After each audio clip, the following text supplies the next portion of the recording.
தம்பி பேர் தானே சந்திரநாத்? ஆமா, உள்ள வாங்க. பரவாயில்ல, நான் கீதாவோட வளர்ப்பு தாய். ஓ, நீங்க என்ன பேச வந்திருக்கீங்கன்னு எனக்கு தெரியும். மன்னிக்க முடியாத பெரிய தவறு நடந்து போச்சு. ஆனா கீதாவை நான் கைவிட மாட்டேன். பெரியவங்க சம்மதிச்சீங்கன்னா நான் அவளை கல்யாணம் பண்ணிக்கிறேன். அதேதான்ப்பா நானும் சொல்ல வந்தேன். குழந்தையோட மானமும் குடும்ப கௌரவம் உன் கையில தான்ப்பா இருக்கு. இன்னைக்கே கீதாவோட அப்பாவை சந்திச்சு பேசுறேன். என் மகளை நீ கல்யாணம் பண்ணிக்க விரும்புறியா? ஆமா. என்ன வேலை பார்க்க? ஓ, இந்த கிறுக்கிற தொழில உனக்கு என்ன வருமானம் கிடைக்கும்? அதிகமா இல்லைனாலும் அளவா கிடைக்கும். 5 10 இல்ல 100 200? அது அதிர்ஷ்டத்தை பொறுத்தது சார். அப்போ வாழ்க்கையில நீ அதிர்ஷ்டத்தை நம்பித்தான் பிழைக்கணும் இல்லையா? என் பங்களாவை நீ பாக்குற பர்னிச்சர், செவுத்துல மாட்டப்பட்டிருக்கிற சித்திரங்கள், சிலைகள், நீ நிக்கிற அந்த கம்பளம், இதுல ஏதாவது கொண்டு உன் வீட்டுல உண்டா? நீங்க சொல்றது எனக்கு புரியுது. ஆனா இதெல்லாம் எனக்கு தேவையில்லை. கீதாவுக்கு தேவை. வெள்ளி கிண்ணத்துல நிலாச்சோறு சாப்பிட்ட குழந்தை, பெரும் தரையில அவ கால் நடந்தது. ஆமா, உன் ரூமில ஏர் கண்டிஷன் உண்டா? இல்ல. கார் வச்சிருக்கியா? கிடையாது. வேற என்னதான் தகுதி இருக்கு? நான் ஒரு எழுத்தாளர். கீதா ஒரு பணக்காரி. கீதா என்கிட்ட இதெல்லாம் ஒண்ணு கேட்கல. அவ கேட்டிருக்க மாட்டா, அவ குழந்தை. ஆனா நான் ஒரு தகப்பேன். அவளுக்கு என்ன தேவைங்கிறது எனக்கு தான் தெரியும். அந்த தேவையில பூர்த்தி செய்யறதா என்னுடைய கடமை. ஆமா, வீட்டுல பெரியவங்க யாராவது இருக்காங்களா? யாரும் இல்ல. என்ன பெத்தவங்க இறந்துட்டாங்க. அவங்க ஆசீர்வாதத்தை தான் கொடுத்துட்டு போனாங்களே தவிர ஆஸ்தி வைக்கல. அனாதே, ஆதரவு யாருமே கிடையாது. சமூகத்துல ஒரு அந்தஸ்தும் இல்ல. அடுத்த வேளை சாப்பாட்டுக்கு அதிர்ஷ்டத்தை நம்பணும். அஸ்திவாரமே இல்ல. ஆனா ஆசையில கோட்டை கட்டிட்டேன். நான் ஒரு லிட்டரேச்சர் எம்ஏ. எழுத்தாளர் நான் பிழைக்க முடியாட்டாலும் எங்கேயாவது வேலை செஞ்சு கீதாவை என்னால காப்பாற்ற முடியும் சார். உன் உறுதி அழகாத்தான் இருக்கு. உத்தியோகத்துல சேர்ந்துட்டு நான் சொன்ன தகுதிகள் அத்தனை உனக்கு வந்த பிற்பாடு என்ன வந்து பாரு. நீ போகலாம். ஏன் நிக்கிற? கதவு திறந்திருக்குப்பா. ஆனா உங்க மனசுதான் மூடிட்டு சார். தயவு செய்து எங்க கல்யாணத்தை தடுத்து நிறுத்திடாதீங்க. நீங்க இத்தனை நேரம் பேசின குடும்ப கௌரவம், சமூக அந்தஸ்து இதெல்லாம் நிலைச்சிருக்கணும்னா கீதாவை எனக்கு கொடுக்கறதா நியாயம். மிரட்டுறியா? மிரட்டல, உண்மையைத்தான் சொல்றேன். உங்க பொண்ண வேற யாருக்கும் கல்யாணம் பண்ணி கொடுக்க முடியாது சார். காரணம், அவ எனக்கு சொந்தமாயிட்டா.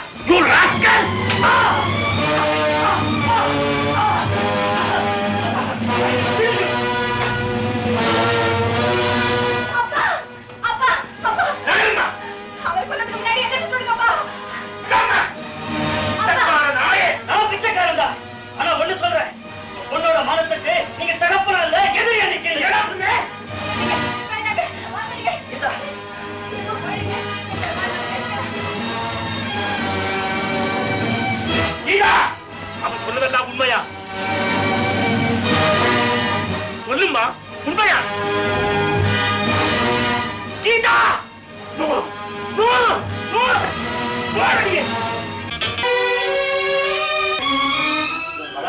பொண்ணு எனக்கு ரொம்ப பெருமை கேள்வி தந்துட்டான். தானே காதல் பண்ணி தனக்கே கல்யாணத்தை நிச்சயம் பண்ணிக்கிட்டு இப்ப பெத்த தகப்பனுக்கு சொல்லி எடுப்பான். ரொம்ப நல்லா இருக்கு தாயமா, ரொம்ப நல்லா இருக்கு. ஆசையா படிக்க வச்சிருக்கு. எனக்கு ரொம்ப அழகா பாடம் சொல்லிட்டான். ஆத்திரப்படாதீங்க. படிப்புனால அவ பாழாயிடல. அடக்கமும் அழகும் நிறைஞ்ச பையனா ஒரு நல்லவனை தான் தேர்ந்தெடுத்திருக்கா. நீயும் சேர்ந்தவனுக்கு சவால் போடுறியா? நல்லது நல்லதுன்னு சொல்றதுல தப்பு என்னங்க இருக்கு? நீயும் ஏழதானே, ஏன் பேச மாட்டேன்? குணமுள்ள இடத்துலதான் குடும்பம் நல்லா இருக்க முடியும். பகட்ட கண்டு நம்பி கீதா பிரகாஷையோ இல்ல சதானந்தத்தையோ கல்யாணம் பண்ணி இருந்தா அந்தஸ்துக்கு சரியா இருந்திருக்கும். ஆனா அமைதியான வாழ்க்கை கிடைச்சிருக்குமா? தாயம்மா, இப்ப நீ பெரிய பெரிய வார்த்தை எல்லாம் பேச. நான் பேசுறது தவறா இருந்தா என்ன மன்னிச்சிடுங்க. என் மனசுல பட்டதை சொல்லிட்டேன். தயவு செய்து கல்யாணத்துக்கு வந்து குழந்தைய ஆசீர்வாதம் பண்ணுங்க. முதல்ல நீ போவடியே. இப்படி விட்டு பேசிட்டா எப்படிங்க? இந்நேரம் அவ தாய் உயிரோட இருந்தா இப்படி வெறுப்பா நடந்துக்குவாங்களா? பாவம், குழந்தை நொந்து போயிடுவாங்க. போறேன். ஆனா இதே வெறுப்பு ரொம்ப நாள் நீடிக்க முடியாதுங்க. அது உங்களுக்கே தெரியும்.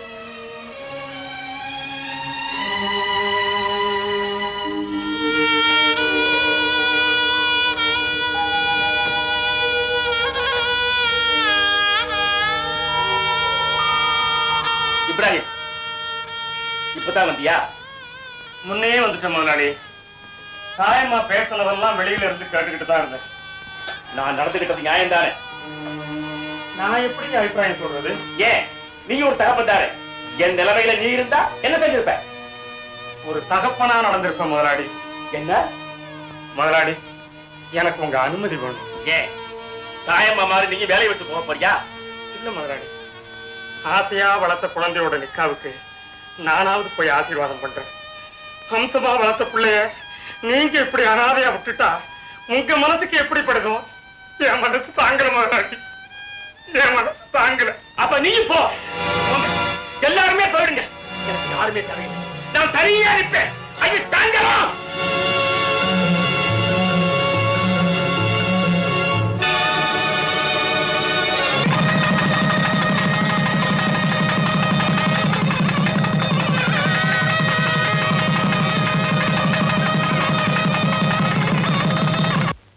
கமலா, உன் மக என்ன காரியம் செஞ்சுட்டா பாத்தியா? ஆசையா வளர்த்த தகப்பனா எனக்காக துரோகம் செய்யணும்? நீ பெத்த மக பக்கம் தான் பேசுவேன். ஆனா இந்த அவமானத்தை நான் மறக்க மாட்டேன், மன்னிக்க மாட்டேன், நிச்சயம் மன்னிக்க மாட்டேன்.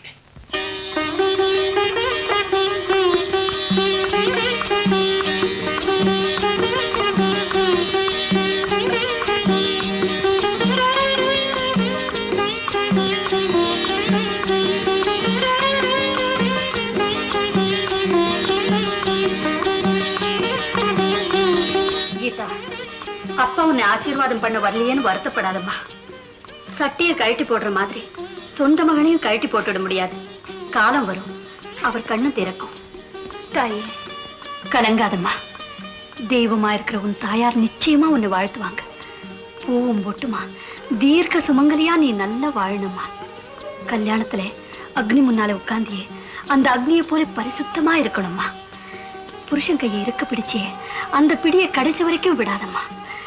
அவன் மனசு கோணாம நடந்துக்கம்மா. தாயே, நீ சொன்னது என்னைக்கு நான் மறக்க மாட்டேன். நீ நல்லா இருக்கணுமா, நீ நல்லா இருக்கணும். நான் வரேம்மா.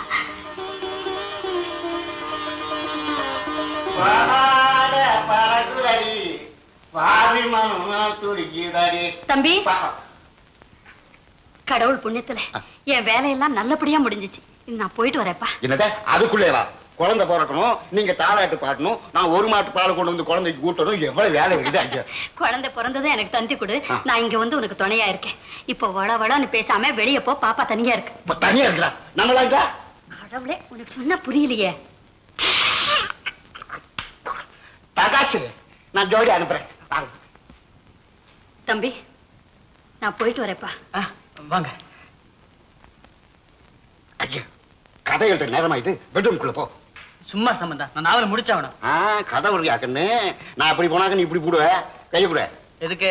கைய கொடுங்க. பால்காரனுடைய பிரசன்ட். சம்பந்தா, என்ன அப்படி பாக்க? அங்க போய் சொல்லு. படிக்காது சரி.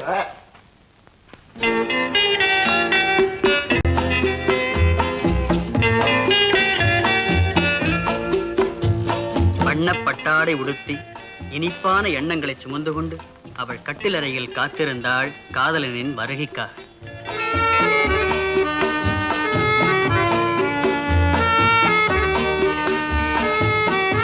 நெஞ்சிலே உணர்வு பொங்க தங்கச் சிலை போல அவள் அவன் பக்கம் வந்தாள். தொட்டணைக்க உள்ளம் துடித்தது, நாணம் தடுத்தது.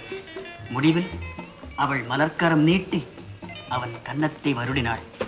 என்ன கிட்ட விளையாடுற? எழுதுற தெரியல? எங்க இன்னும் தூக்கம் வரலையா? எழுதுற வேலை இருக்கு. நாளைக்கு எழுதக்கூடாதா? இன்னைக்கு தானே கற்பனை வளமா வருது. இன்னைக்கு என்ன நாள்னு உங்களுக்கு தெரியுமில்ல? தெரியும், சனிக்கிழமை. கீதா, நாளைக்குள்ள அந்த கதையை கொடுத்தாகணும். நீ போய் தூங்கு.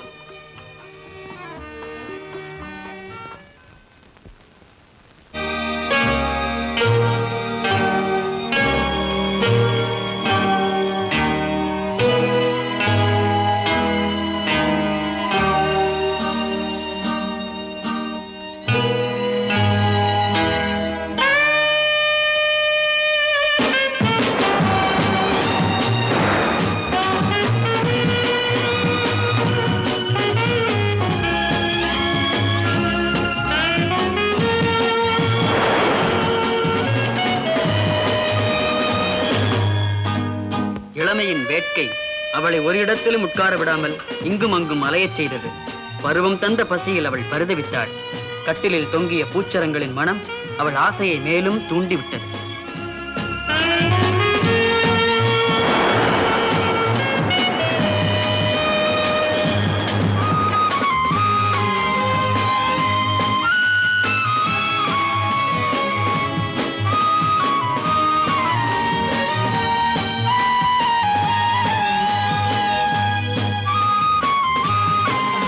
சொன்னா புரிஞ்சுக்க மாட்டேன் கீதா. சின்ன குழந்தை மாதிரி அடம் பிடிக்கிறிய. பாப்பா போய் படுத்துக்க.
இப்ப இதுதானே முக்கியம்.